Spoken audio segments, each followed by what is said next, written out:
Yo entré a la Facultad de Ciencias Políticas en 1970 y Miguel Ángel Granados Chapa era ya uno de los profesores más destacados de la carrera de comunicación.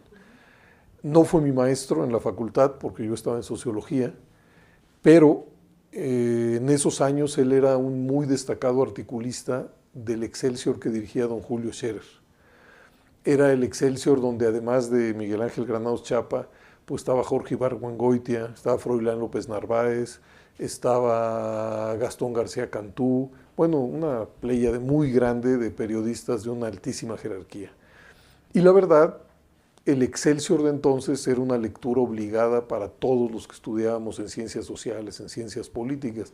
Y Miguel Ángel era una voz muy autorizada. Era una voz muy autorizada en unos momentos en que la prensa era fundamentalmente una prensa de carácter oficial. Creo que hay que transportarse 40 años atrás para tratar de imaginar lo que era entonces la prensa mexicana. Yo a veces les digo a los estudiantes de ciencias políticas que se pasen a la hemeroteca y pidan, por ejemplo, el Excelsior, el Universal y el Novedades de aquellos años, y se verán que en algunos casos las 8 columnas eran idénticas o muy parecidas. Y bueno, dentro de ese ambiente había un periódico que se destacaba, que era Excelsior por su independencia. Y dentro de Excelsior había voces que se destacaban. Una de esas era la de Miguel Ángel Granados Chapa.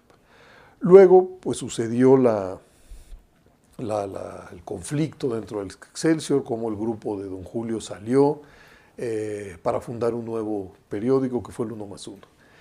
Y luego de varios años de existencia del 1+1, a mí me invitaron a colaborar en el 1+1. Y ahí tuve una relación buena, pero muy intermitente con Miguel Ángel. Luego vino el conflicto de 1+1 y fuimos fundadores de la jornada. Él, por supuesto, como subdirector, yo solamente como colaborador.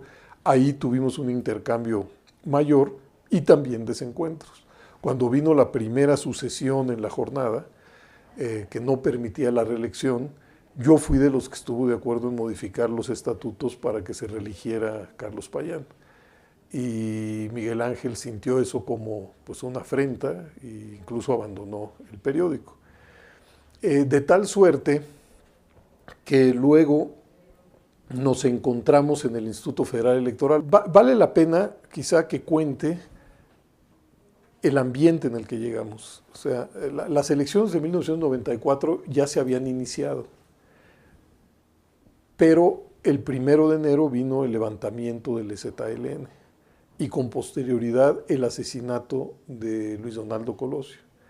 En esa circunstancia tan ominosa, el gobierno y los partidos políticos se reunieron para tratar de atajar la violencia y abrirle paso pues, a una contienda pacífica y equitativa e imparcial. Y llevaron a cabo una serie de reformas a la ley, una serie de modificaciones a la propia Constitución, y entre esas iniciativas decidieron que los que eran consejeros magistrados salieran y se nombraran a 6 consejeros ciudadanos. Y ahí fuimos nombrados Santiago Krill, Miguel Ángel Granados Chapa, José Agustín Ortiz Pinchetti, Ricardo Pozas, Fernando Certuche y yo. Entonces, tomamos posesión el 3 de mayo de 1994. Las elecciones entonces iban a ser el tercer domingo de agosto. Es decir, los tiempos estaban muy apretados. Y aunque, digamos, a muchos de los consejeros yo no los conocía, a Miguel Ángel sí, pero teníamos, pues, habíamos vivido una cierta tensión que pues, de manera natural trasladamos al IFE. Pero lo que sí puedo afirmar es que el trabajo conjunto, el trabajo día a día, digamos, las características del propio Miguel Ángel y el compromiso en el que estábamos metidos, pues nos fue acercando de nuevo, ¿no? Y restañando las heridas hasta primero lograr generar un buen circuito de deliberación y creo yo hasta la construcción de una amistad, digamos que si bien fue lejana e intermitente, pues fue incrementándose, ¿no? Y fueron años muy, yo digo, muy productivos. A nosotros nos tocó, por ejemplo, de manera conjunta, aprobar el padrón, que entonces estaba en el medio del litigio político. Nos tocó hacer la primer auditoría de los recursos utilizados en una campaña electoral en 1994, porque aunque parezca increíble, los partidos políticos recibieron recursos públicos desde 77 hasta 94 y no tenían obligación de rendir cuentas.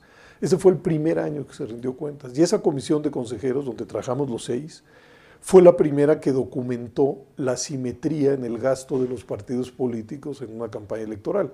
Todos sabíamos, no se necesitaba ser Einstein para saber que un partido concentraba los recursos económicos, que el PRI.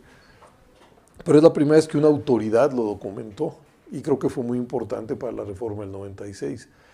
Nos tocó también, hicimos, por insistencia de Miguel Ángel, lo que él llamaba un pliego de mortaja, es decir, que antes de irnos del IFE diseñáramos lo que para nosotros debería ser una reforma electoral, que creo que fue un insumo para la reforma de 1996. Y bueno, llegamos al IFE para estar 6 meses y nos quedamos 2 años y medio. Y aquí es donde creo que afloraron una serie de cualidades de Miguel Ángel que van más allá del periodismo. Primero, su enorme conocimiento de la política y los políticos mexicanos, es decir, los políticos en singular, no como un bloque indiferenciado, ¿no? Que todos tenemos una cierta imagen, no, sino uno a uno, eso en primerísimo lugar. Segundo, yo digo, en esos años, su templanza y su formación. Se vivían momentos muy eléctricos, muy tensos, y él sabía escuchar, sabía responder, sabía conciliar, y eso es muy importante en una institución como el Instituto Federal Electoral. Y que alguien diría que solo leyendo a Miguel Ángel, esas virtudes a lo mejor no aparecen, porque bueno, quien escribe lo que hace es desplegar sus puntos de vista y está en lo correcto, no necesita mediaciones. Yo lo vi ahí mediar, negociar, acordar, dialogar, es decir, eso también es una virtud. Tercero, su conocimiento del derecho.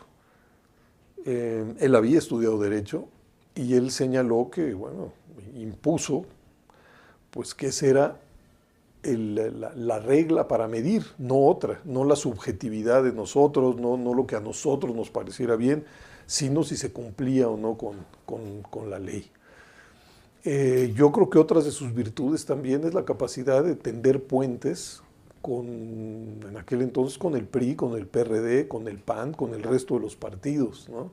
Es decir, estar abierto a escuchar. Y su experiencia. Es decir, era un hombre formado, era un hombre que no se espantaba a las primeras de cambio, ¿no? Es decir, que conocía la política y yo digo la naturaleza humana, y pues fue un maestro, ¿no? Además de un compañero en el Instituto Federal Electoral. Su mayor legado es, creo yo, su obra periodística, y creo que él mismo así lo vería. Si una vocación era fuerte en Miguel Ángel, era la de periodista. Incluso como consejero electoral del IFE, no dejó de escribir un solo día. Y por ejemplo, lo recuerdo muy bien porque nos sentábamos pues, a poca distancia en ese óvalo del Instituto Federal Electoral. Estábamos en una sesión del Consejo General y de repente él estaba escribiendo su artículo, a mano ahí, escribiéndolo, me imagino que luego lo pasaba y lo mandaba. Tenía una capacidad de trabajo inmensa, tenía un orden mental excepcional, de tal suerte que trabajaba a una gran velocidad y con una enorme productividad. Y yo creo que vale la pena que algún editor tome de todo ese mar de artículos diarios, que pudiera ser una selección, una antología, porque yo creo que ahí está lo mejor del legado de Miguel Ángel. Ahora, ¿cuáles son las características de su periodismo? Bueno, primero la independencia, la honorabilidad, la claridad, un hombre muy documentado, ¿no? Y muy alejado de la especulación y las ocurrencias, que es algo que debilita mucho la labor periodística, ¿no?